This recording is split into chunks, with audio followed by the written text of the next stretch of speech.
What is going on, everybody, and welcome to a quick fire review, I guess you could say, for Battlefield 2042 here. So what I want to talk about this game here is obviously just a few different things. So obviously you got the three different game modes. You got All Out Warfare, you got Portal, and also you've got what's the game mode called? That's annoying. But the squad game, where there's squads of four, I genuinely, it's just jumped down my head, and that's absolutely irritating because I literally just listed them in my head for all of them, and I've just forgotten it. So if I remember it, I'll talk about that one last. Then what I want to talk about before I talk about the three different sets and stuff, I just want to talk about a few other things. So this game came out, and it's about £60. Now that for me is not right. There is no single player campaigns. You cannot justify by getting it £60. No, Call of Duty Black Ops 4 was different because it had three solid game modes. It had the multiplayer, it had Blackout, which was the battle royale, and it also had zombies. And it also did have a small little campaign, which was training missions for all the specialists. That gave them a bit of backstory. There were cutscenes and stuff, so that was a little bit more justified. This game should have been half the price it should have been. It should not have been 60. It should have been about £30. And then the special editions, you could push up a little bit more to probably the Xbox Series X version. So the Xbox One version, just the standalone Xbox One version, should have been about £30. The Xbox One version you can upgrade to the Xbox Series X/S version should have been £40. Then the deluxe edition, I think, should have been about £45 to £50, and then the special edition should have been then the best edition should have been about £60 to £65. That would have been fair enough, I think. But what they did there, £60 for the base game, when there's actually not as much content as you would think, like for example Halo Infinite, when it comes out, the standard version is only going to be £55, plus it's already going to be on the Game Pass anyway. Now I luckily did not have to pay £60 for the game. I got EA Play for a month, which allowed me to play the game for 10 hours, a 10 hours free trial, basically a free trial for 10 hours, and as long as you're on the game, that's when the timer goes down. So if I was to fully quit out of the game, then the timer would pause. So I've still got a couple of hours left. I've still got one more video I need to record. I just need to get up to level 15, which I'm not too far off. But obviously this is the final video you're seeing. This is the review. I just didn't really like how the trailer looked, basically. Sorry, not the trailer. What am I on about? The trailer looked good. Sorry, I just didn't like how the game was so expensive, and I'm glad I didn't actually have to spend £60 because I like Battlefield, I really do, but I just don't think I'd have been sinking a lot of hours into the multiplayer. If I had a campaign, then it would have been a bit more justified, but not this time. So, but I'm glad I still got to play the game for a couple of hours to show to do a little bit of a series on it. Now, next thing, so now let's talk about the game mode. So the first game mode I want to talk about is the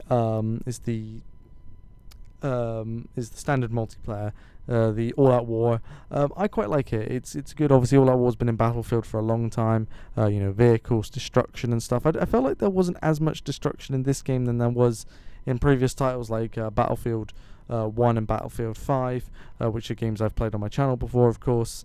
But nothing similar like that. So that's that's a little okay. I mean, there are still quite a few destructible areas, but just not as destructible as previous Battlefield titles, I felt, from what I saw. Obviously there was bugs and glitches and stuff as well, which I already knew about, of course.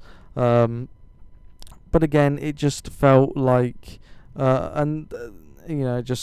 which obviously takes you out of the immersion. But when it comes to the gameplay as well, the gameplay was good. It was solid gameplay.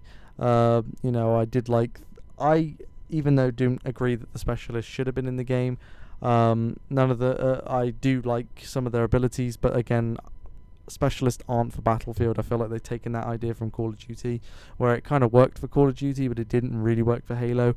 And when I mean it worked for Call of Duty, it worked in Black Ops 3 and Black Ops 4, and any other Call of Duty that had specialists, it didn't work for. Now, moving on to Hazard Zone, and that is it's just come back to my mind. Hazard Zone, which is the squads of 4. There are 24 teams altogether, of 4.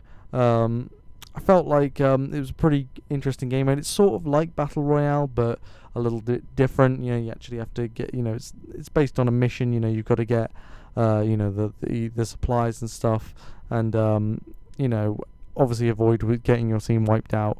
I think it's pretty solid. You know, obviously it's the same gameplay, same specialists and stuff from the standard game mode. So I can't really comment too much on that because I've already spoken about it. But it's pretty solid. I did enjoy it, and it was definitely pretty good. And the final game mode I want to talk about is Portal. Now, the Portal mode. The Portal mode is really good. Basically, what it is, if you don't know, it's elements of other Battlefield games. So Battlefield 1 are in there, Battlefield 5 I think are in there as well, Battlefield 1942, which was the original Battlefield game, the first one, are in there, which is obviously a little bit of a nod to why this game's called Battlefield 2042, 100 years after 1942. Makes sense, and also the fact is as well that that there are other game elements as well. I don't think there are any Battlefield Hardline ones in there. I don't think I saw anything to do that. But Battlefield 3 was definitely in there as well. So there was, game modes from those games as well. And it genuinely felt like the older games as well, because you got to use the weapons as well. And you got to see Battlefield 2042 soldiers go up against Battlefield 1942 soldiers. So that was quite interesting and stuff. But overall, my final conclusion of the game, it's okay. I would give it probably only a 6 out of 10 though, because of issues and stuff, which is pretty similar to what I was going to give Call of Duty Vanguard this year.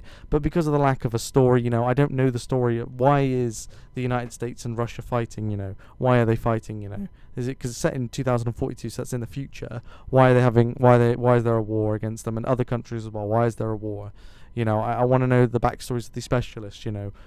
Could we have at least got some cutscenes for the specialist backstories? No, unless there are in the game and I just haven't seen them. But I don't think there is, because I think I definitely would have seen it if there was anything to do with cutscenes for the specialists, or even some biography for them.